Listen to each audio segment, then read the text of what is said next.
மிதுன ராசி அன்பர்கள் நீங்க என்ன பரிகாரம் செஞ்சீங்க அப்படின்னா உன்னதமான பலன்கள் கிடைக்கும் அப்படின்னா, பொதுவாக இந்த மாற்றுத்திறனாளிகள் இருக்காங்க பார்த்தீங்களா?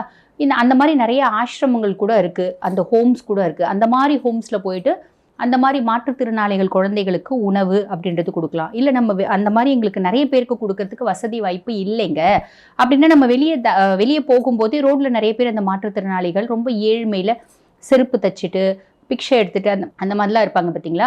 அவங்களுக்கு நீங்கள் என்ன பண்ணலாம் அப்படின்னா உணவு வாங்கி கொடுக்கலாம். ஓகேங்களா? உணவு வாங்கி கொடுக்கறது அப்படின்றது வந்து பாருங்க ஒரு உத்தமமான பலன்களை கொடுக்கும். உணவு தான் கொடுக்கணும் அப்படின்றது இல்லை. உங்களுக்கு என்ன முடியுமோ வாங்கி கொடுக்கலாம். ட்ரெஸ் வாங்கி கொடுக்கலாம், எதுனால வாங்கி கொடுக்கலாம். இப்போ நிறைய பேர் என்ன நினைக்கிறாங்க அப்படின்னா, ட்ரெஸ் வாங்கி கொடுக்கும்போது நான் வீட்டில் இருக்கிறத கொண்டு போய் கொடுக்கலாமாங்க அப்படின்னு கேட்பாங்க.